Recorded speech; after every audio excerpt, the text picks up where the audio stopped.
Where are you based at? I'm in Miami, Oh, okay. but I like operating as a multi-city dude. So I have a Oh, base in okay. New York.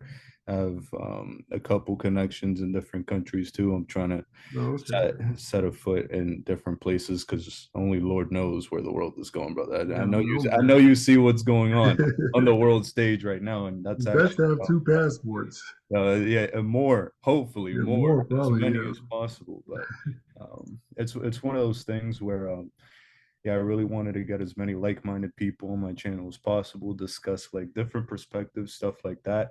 I know you're Mr. Tallguy Tycoon, right? Mr. 6'6" in Tampa, Florida. That's a whole vibe, but you're also very big into tech and AI and tech stocks specifically. I think that Yeah. because I'm so big in crypto, the crypto niche specifically, there's a little gap in my ability to look at some other different things because I'm in my own little Yeah. bubble.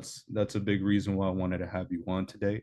And for everyone listening at home today, Mr. Tolga Tycoon, Armando Pantoja, I've respected him from afar, and I think he's going to be a great resource for the XRP community to have. And yeah, brother, if you want to just start off, give a little introduction about yourself, maybe let the world know what you're all about.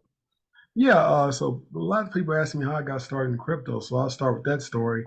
So I went to school. I was a horrible high school student.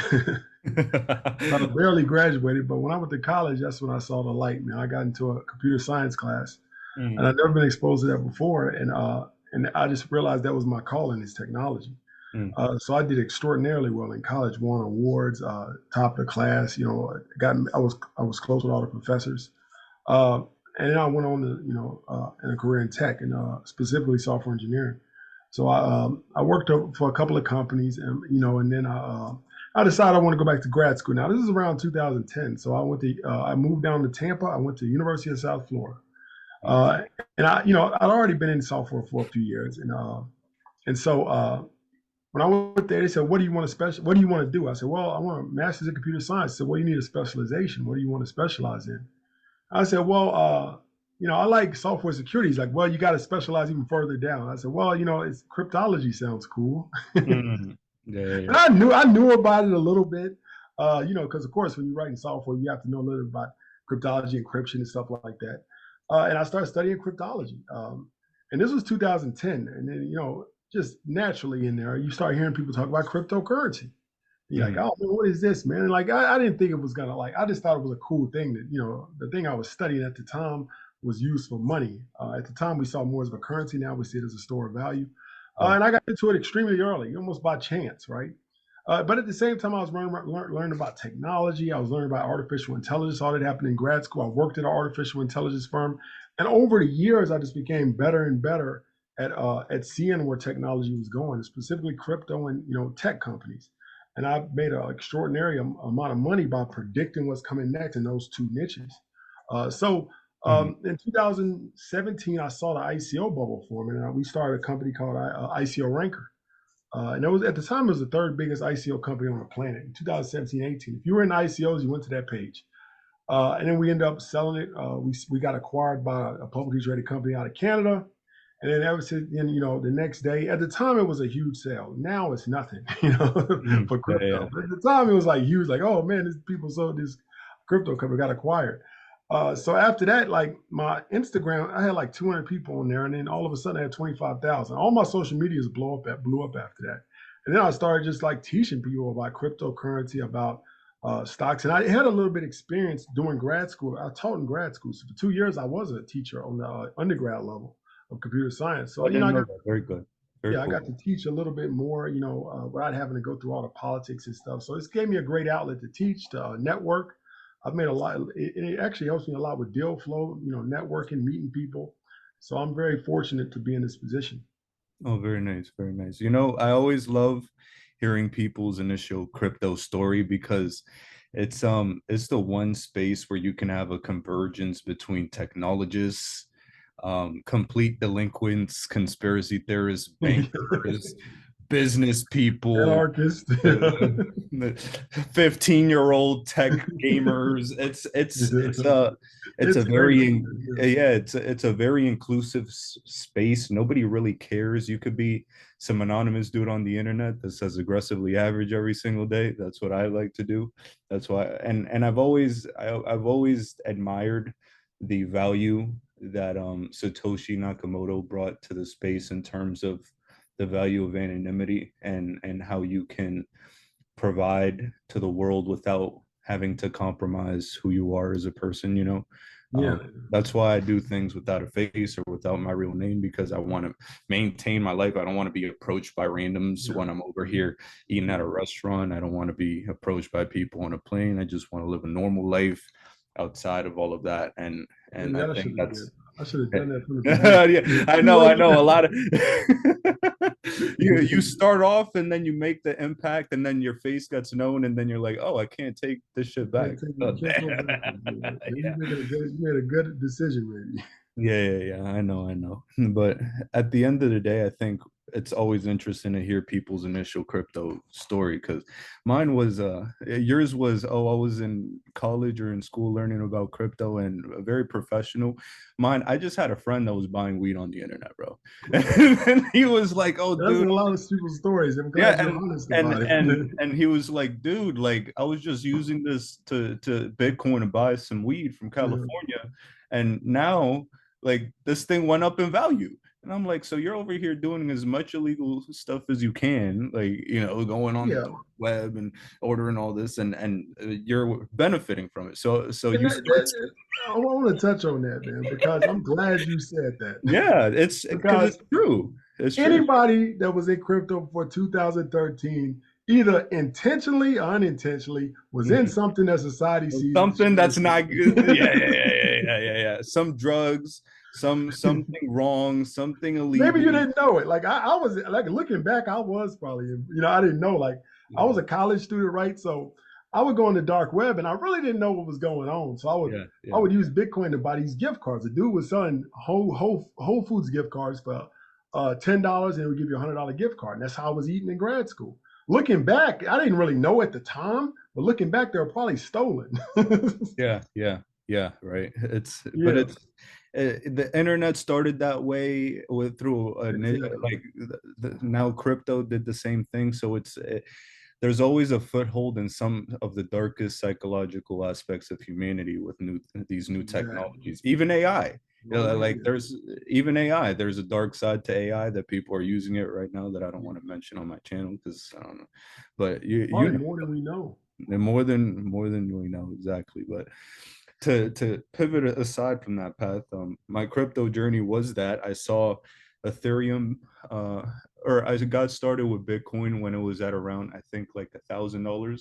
I was like, this is a little expensive, and I didn't get too many just with that thousand. But I saw that Ethereum was $8 at the time. I was able to get into ETH at $8, and then Oh yeah, sold. they But were they were. wait. I know that sounds great, right? But then I sold it all at 40, I right? did too. I already know why you sold it. Go Yeah, ahead. because it's one of those things. You're like, oh, coming from the stock market, you're like, you see the 5x gain, and you're like, in just a couple months, and you're like, oh, you have to take profits because it's like Yeah, this is overheated. And then it went to 1400 a couple months later, and you're like, oh no, it wasn't overheated. What's yeah, it going was. on here? You know? Yeah, yeah, So it's like this is a very special space. I kind of view it as like the free market economy. Truly, like this is the most natural, like unregulated, natural free market that exists in the world. Clearly, with the SEC and governments getting involved and all these new laws that will get passed at some point, that's going to change. It will get manipulated even more. Now, BlackRock with their ETFs are in the game, so that's a whole nother beast. But that was the purity of the crypto space, and that's what I yeah. really enjoyed about it. But now we're in a different place. We see BlackRock with Bitcoin and Ethereum ETFs. This XRP case is coming to an end. And I know that you're very big on XRP. You've talked about it for quite a while. And I'm very curious to know what you see from someone who hasn't been like just balls deep in the XRP community. You're very much in the tech space overall. But what makes XRP, in your mind, distinguished from a lot of these other different cryptos and opportunities? So let's start back at my first view of XRP. XRP was one of the first early cryptos. I think it was 2013 or 14 where it came out when it came out. And to be honest, at the time I was gung ho on the decentralized nature of crypto and Yeah, yeah, without yeah. third party. And I for a couple of years I hated XRP. I thought it was going against everything that I Dude, thought crypto was. can I can I can I Go ahead. pause you right there? Yeah. That was my exact experience too. Because you fall into the ideology. You're like, oh, Exactly. it's not decentralized, it's the banker's coin, it's a shit Exactly. coin, the escrow, it's Mhm. central. So you fall into that, and it was that ideological bullshit that made me over hodl the 2017 bull run. I was like, I'm gonna hold on to all my altcoins because this is the new internet and we're going to the moon and Exactly. it's never gonna go back down. And then a month later, I'm down 80% because I didn't sell the top. I'm like, well, you all lied. You all Yeah, lied. you learn along the way, man. That Yeah, yeah, learning yeah. process goes on forever. Yeah, but I didn't mean to Uh, interrupt. I think that's no, that's important okay. that That's everyone. a great point, man. I Yeah, want this to be like a two-way conversation. So I appreciate that. yeah, yeah, yeah, absolutely. But please continue. Yeah. So, like you said, I hated XRP. When somebody would mention XRP, I would go nuts. Yeah, yeah, yeah, yeah. And then, I don't know, man. Like I was talking one day at a conference or something, and it just I just had like an epiphany. Like I think it was around 2016. I started thinking like I don't even know how it happened, but I heard somebody talking about Bitcoin and how people wouldn't actually accept it or whatever. Then I realized that XRP is needed because Bitcoin it's third party, right? It's no third party involvement. It's Yeah. decentralized. And I realized that these corporate people are afraid of that. Completely afraid. There's nobody that can call, no tech support, no hierarchy. Those people are very risk averse. And I Mm, worked in corporate for years. They're not going to accept something like Bitcoin. Then I realize even governments, they need a hierarchy, they need a CFO to call, they need somebody to sue or bring down if something happens. Now we mm, see it right now with XRP. yeah. So XRP's faults are actually its strengths. Yeah. What I saw is like being, corporate and all this stuff is actually a strength. The fact that XRP could be sued by the SEC is actually one of its strongest traits. Is Mm, that the only reason XRP got chosen out of every other crypto is because XRP has the hierarchy. The people they can go and they can demand documents. They can go through the same process they always go through with a company. Who are mm, they going to go after with Bitcoin? Who are they going to go after with Ethereum? Who are they going to go after with 90% of the tokens and coins on the market? XRP was just, they had the right corporate structure to go after. yeah. That's all it was, right? So they were able to, do document requests for, bring the CFO in, bring the CTO, bring the developers in. They can do all that because XRP was set up in a way almost like a corporation. But that's its strongest strength because after this is all over, governments, organizations, and businesses are way more likely to get onto our XRP. And I realized that in 2016. I said XRP is uniquely positioned to take that entire market space. Yeah, absolutely, brother. And that's very important that you say that because, you know, a lot of people, they'll, because they're blinded over their crypto ideological, decentralized, Yeah. whatever, um, they don't look at, oh, Ripple's partnered with all these banks and have had backdoor meetings with the IMF and have had the backdoor meetings with the central banks. And I look at these people, I call them idiots because that is what they are. And I think to myself, you mean to tell me you want me to be convinced by you, some degen on the internet, that because Ripple is speaking with central banks, the motherfuckers that print the money, they print the money. You want me to be convinced that that's a negative? I Please, know. please, sir.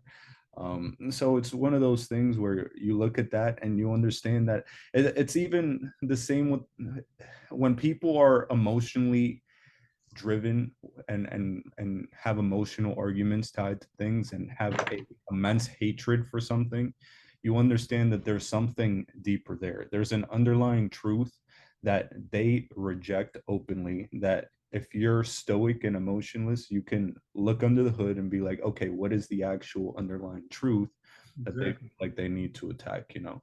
So that's something I've learned throughout the years, because yeah, that's, you can only hit your head against the truth for so long, right? And Exactly. what's so unfortunate is that XRP was the one that suffered through this SEC lawsuit. Are you familiar with like the Ethereum conflicts of interest and like the Bill Hinman and Jay Clayton and ETHgate and stuff like Yeah, that? somewhat. Yep. So, yeah, so I mean, I don't think that's going to go anywhere. Like I said, the SEC has 100 years of going after certain types of organizations, and Ethereum doesn't fit that. I mean, there's a have you ever heard that the federal government is 98%? I think they win 98% of their cases. Yeah. No. People think that that's because the odds are stacked on their side. They are stacked on the government side, but the reason why is the federal government doesn't take cases unless they feel like it's a slam dunk. And they they, have unlimited funds. they You have know, unlimited they're funds too, and they do have it stacked on their side. But a lot of times they won't even take something unless they're almost sure they're going to win it because they have some, uh, within within their framework of what they do. yeah, So go ahead. no, the reason I brought it up is because it's so frustrating that it was Ripple that got sued, because when you look under the hood of the case, there was no fraud found. There wasn't any criminality. No. The SEC's been getting annihilated left and right. And Yeah. you actually They look have under the unlimited hood. funds though. Exactly. And when you look under the hood, it was the former SEC head, Jay Clayton, that was taking conflict of interest payments from Ethereum, and Bill Hinman as well when he gave his free speech pass Yeah. for Ethereum. So when you look at that and the front running that Ethereum got in the market because of these political figures that dropped a lawsuit on Jay Clayton's last day in office, you're like, what is this bullshit going on here? Because it was a bad case. It was poorly put together It from the was. beginning. And when you think about it, it's like the punishment is not being found guilty at the end. The punishment is the time wasted going through litigation, right? Because the process is the punishment sometimes. And I think it's over $100 million Ripple's had to pay, and because they had the war chest, they were able to fight it. But what has happened throughout that time is that developer activity has gone to other chains. Ethereum got more builders. Solana, we see what's going on with Solana. And the XRP community hasn't seen an all-time high price in 8 years, Yeah. despite the fact that there's some people that think we're going to 589. You know, it's funny, I know, but still, it's like it's very frustrating to go through that when you are innocent completely and I absolutely, know. and It's very frustrating. you have all that fundamental analysis backing the truth that this asset is actually positioned perfectly to take over a big portion and of the market, and not just cross-border payments, but now the stablecoin market as well. So that's what's so frustrating. But if people made it this far, I do believe we're about to be rewarded tenfold, handsomely, without a shadow of a doubt. And I'm sorry it happened. I don't know what to tell you. Yeah, I know. Boys are playing But big games, but we're just collateral damage. I always just say you got yeah. to stack your pennies next to the billionaire dollars and I ride the mean, wave. You know. fortunately, it has given people a time to, like you said, stack up, over the last 8 years.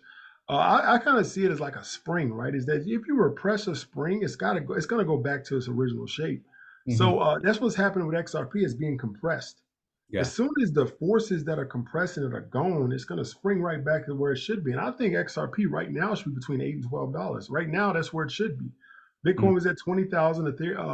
XRP, I think, hit around $3, $4 during that time. I mean, just on Bitcoin, Bitcoin goes up. It's like a tide that raises all ships. Every other coin will react when Bitcoin goes up, even if there's no innovation, even if there's no news. Now, XRP would have been brought up by that, over the last 8 years, and it just on natural Bitcoin, bringing the Market price forces, yeah, up, it yeah. would have brought it up to eight to $12. And then you stack on top of that innovation, advancements, and other things that XRP would have been doing is $15 just at a natural price right now. Hmm. And I think that when all this is over, when everybody starts realizing that, we're going to go right back to that price rapidly. Yeah. Yeah. Hey, you said it best, my friend. It's one of those things where it's only a matter of time.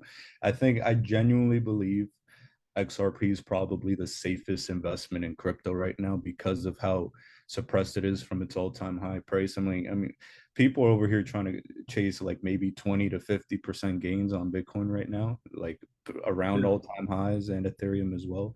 It's just, what buy low, sell high never gets executed by the masses. It No, never gets executed. they do It's the one of opposite. those things. Exactly. But on that note, XRP discussion aside, at the moment, I'm very curious actually to know, like, just some tech trends and AI trends that you may be privy to that maybe the community isn't aware of right now. I know that's a big part of what you do, but especially in AI, I'm very curious to know, like, what are some maybe companies, some different applications that are under works right now that maybe we're not aware of. Yeah, I mean, you know, there's a lot of going on in AI right now. AI is rapidly advancing, and I Mm, would encourage everybody out there to at least learn how to do it, especially if you're in the corporate world or you're even an entrepreneur, to learn it because I've replaced workers in the last 6 months. I think three with AI completely. mm, I had a person on my Sunday podcast. I had somebody that would look at all the news, tech news, and stock news and crypto news throughout the week and compile it and give me bullet points. It was my producer basically. And I paid this person about almost a full time, roughly about 3/4 salary to do that. So he quit like maybe about 3 months ago. And I was like, oh, I'm gonna see if I can replace him with AI. So I spent a week and I completely replaced him. Completely. The quality is equal to what he would have given me, and it does it automatically. So I don't have to pay anybody. And I've done this to two other positions. is So that yeah, sorry? if you learn AI, you can augment what you're doing tenfold. Uh, are there any programs that you recommend at the moment? The one I would recommend is Zapier. Zapier is not an AI program, but it's an automation tool. But it will allow you to automate things like receiving emails, sending emails out, receiving a text message.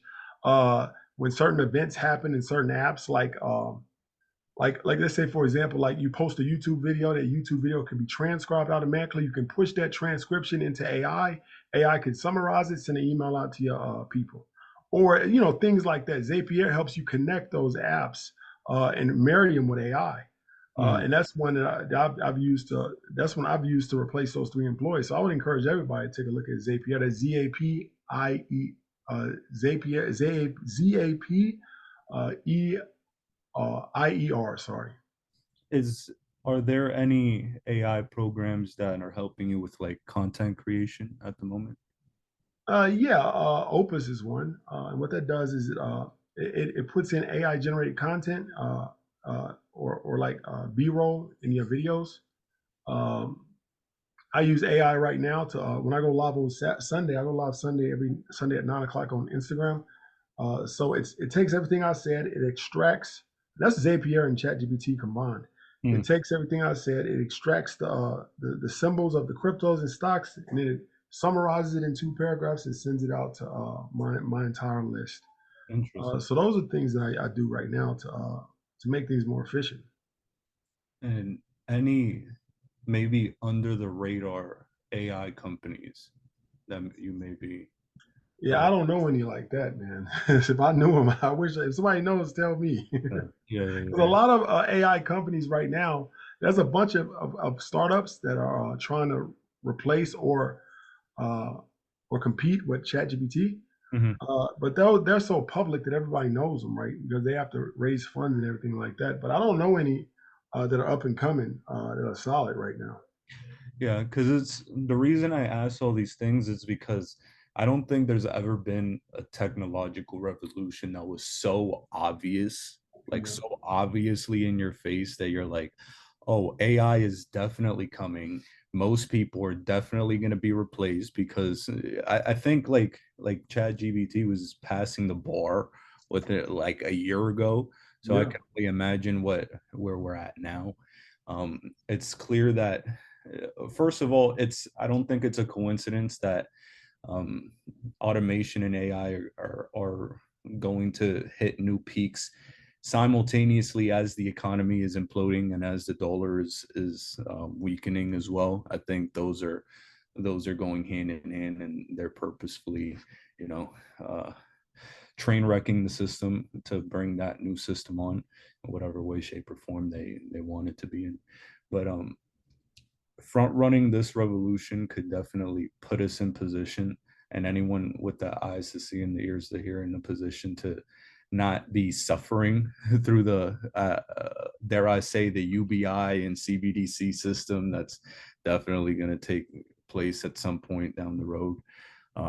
That's a big fear of mine. Are you aware of the I'm sure you are, but there's been like videos talking about the programmability of like CBDCs and stuff like that, and how yeah, yeah, you need your carbon credits and you're limited in yeah. how you can spend these things. This is what I'm trying to prepare the XRP community for. It's like this system is coming. We need to make money now to try and not have to suffer through that like universal basic income programmable Exactly. money CBDC system, right? So these AI is going to usher that in a lot faster than you think. it a lot faster than you think, right? And we have this small window, this small gap before everything implodes and they rug pull the world and do all this to get there. Um, so that's why I'm kind of operating with urgency and trying to Yeah, understand. everybody should be. Like I always tell people, your job, I don't care what it is, you have 5 to 10 years. I Hmm. don't care what job you have, you will be replaced. Yeah, yeah, yeah. But that aside, what other cryptos are you kind of interested in? ASI, Fetch, Ocean, and a lot of Mm, those got combined into one. I'm really, like I said, because I see the AI revolution that happened over the last 2 years, and yeah. I was one of the first people to predict Nvidia going to $1,000. I called it at 80, and I stayed on it, all the way through 2023, Mm, all the way up to 1,000. Because I saw, like you said, it was an obvious technological revolution with AI. Like, I mean, it was the most. I made over $1 million in that play. And the reason why is because it was completely obvious. Like AI, ChatGPT dropped on us late 22. I mean, and you knew it was so shocking. It was so much, so far advanced that I didn't even know when I studied AI in grad school that there was going to be a push by corporations to implement this. And I knew that Nvidia at the time was the only company on earth that could provide those chips. That's mm, it. It was only one company, one. And now some companies are catching up, but it was just one that could provide it at quality and also at the quantity that people needed. So mm. I did. So what I see now in the crypto market is that AI tokens are going to do extraordinarily well over the next year because Yeah, we're delayed. Like you can look back and see what happened with AI in 2023. That's what's going to happen with AI and crypto in end of this year and early next year. yeah. Because the thing about blockchain is that if you really, really think about it and you think objectively, there is not one crypto out there that's actually truly functioning to its true potential. Absolutely. All of it's speculation. And I'm glad you said that, because that's one thing I've been telling people, especially this entire bear market, is that there's this narrative of like meme coins versus utility coins versus whatever Yeah, the hell other coin. And I'm just like, bro, Dogecoin went up 144 times the last bull market, and I bet you wish you weren't balls deep in XRP just waiting for this stupid case and you were in Dogecoin and stuff. None of these coins are being used for anything. none of them. Almost like that's a broad brush statement. Of course, there's more activity on other chains than other, but generally speaking, these coins aren't doing anything. So No, nothing's a utility coin. All of it is speculation. So you just have to analyze these things based on the chart, based on, okay, which one do you feel more comfortable with than others? There are some people that are meme coin savants. They yeah, know that when a certain meme coin is coming because certain people are pushing it, they can make bank on it. To me, Yeah, that's that's no not different than trying to yeah. predict where a coin is going to go based on its utility, really. Yeah, and there are people with different systems that can help them succeed. Like some people are yield farming savants. Some people farm airdrops like savages. There's a way and system for everyone. That's not my way of doing things. I believe in these fundamentally sound cryptos more because I don't have to do much, right? I could just be like, all right, bear market at a low price. I'm in. I'll wait until eventually it starts getting used and goes up in price one day because that's what its intention is. But I'm glad you said that. Nothing is truly being Yeah, used to its full. nothing is being used. So, but I think AI has an ability to actually make these coins valuable. And what I mean by that is AI has a problem. Blockchain doesn't have a true use case. AI doesn't have access to resources, right? Mm, Not easily. But I think that if we marry those two, will be married over the next 2 3 years, and that's what's going to be the use case for crypto going forward. Is AI will be on top. And now blockchain has a, if crypto, let's say Bitcoin, maybe use it, maybe not, even XRP. If you put AI on top of it, and AI does the transactions and it's hidden from sight and nobody ever sees it, then now it makes sense. mm, If AI does, AI could be doing transactions with other AIs, or maybe we have both have agents and our AIs are transacting with each other for maybe small amounts. XRP would be perfect for that. Small amounts for this, or you give me this data, you give me that data, and we'll exchange. All that will be happening in the background. We won't even see it happening. So I think AI has the potential to give blockchain in general its true use case going forward. I know blockchain is used for logistics in some places, and that's a good use case too. But I think AI is going to be what like the killer app for blockchain. yeah, the convergence of the two is definitely a powerful thing. Let me give you a dystopian future. Like what? Imagine our little AI surveillance systems. Like let's take New York City for example. I was born and raised in New York. It's all just cameras everywhere. If I drive in New York City and go 26 miles an hour, they're delivering me a ticket right to my address immediately. So so just imagine that type of system. Everything's surveilled. Boom, that's connected to your social credit score because AI knows, and boom, underpinning your wallet, your digital wallet is a central bank digital currency. That's Yeah. maybe that's maybe at the heart of that system, and XRP is being used to transact Yeah. with all these different systems underneath the hood of all of that. But that's eventually where I think this is all going. Yeah, I think so too. If we don't front run that, which I Yeah. doubt. But But yeah, like anything else, the rich people will be better off. That's why it's important to get rich and as that's fast as you can now. The that's rich people will be excluded from that system, like they yeah, always are in all of history. yeah. It's fascinating to think about. How I'm curious to know just how do you think that future could look for, like, let's say hypothetically everyone watching this video, myself and yourself, we're all just unbelievably wealthy. XRP goes to the moon and we make a fat stack of money. How do we garner a bit of freedom in that new system? Like it's two ways it can go. It could be dystopian, or it could be a new era for humanity. We don't really know. It's probably equal chance on going either way.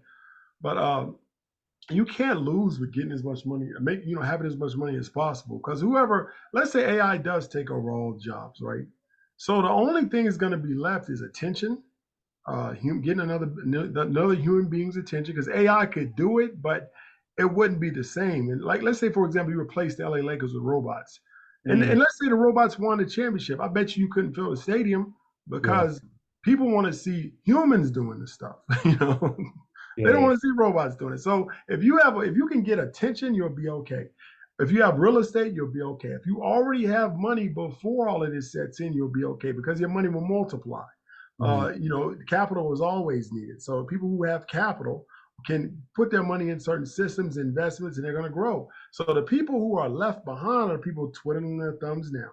I'm going to wait or whatever. Then that's when it's all going to hit you. You'll be better off just being able to see what's coming, work as hard as possible, focus on investing, and make as much as possible before this happens. So at mm. least you and your kids will be okay, and maybe your grandkids. I think it's important that you mention that because I made a speech in Australia a couple months ago, and I told everyone that they're trying to automate us out of existence, but the one thing they can't automate out of existence is the weight of human connection, you know. And the human connection, your network, human experiences, that's the one thing I genuinely believe AI can't replace. So Can. there needs to be a way for people to possibly harness AI to help cultivate more human connection in some type of way. But that is what people should be looking at. Building AI proof businesses now that'll withstand the test of time. And, um, with that, we can live in a much better future. Helping people, I think, is going to be a new currency. I know that attention is definitely a social currency now, but let me ask you a question, Armando. How many back in the day? I remember Ty Lopez going viral on the YouTube ads with his Lambos, and Yeah, I then remember that.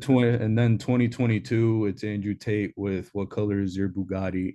I think humanity in this moment in time is moving into a more numb state towards that type of content. Yeah.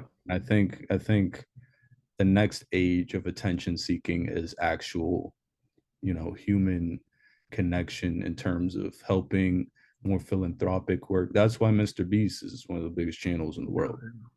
I So think that's that's right.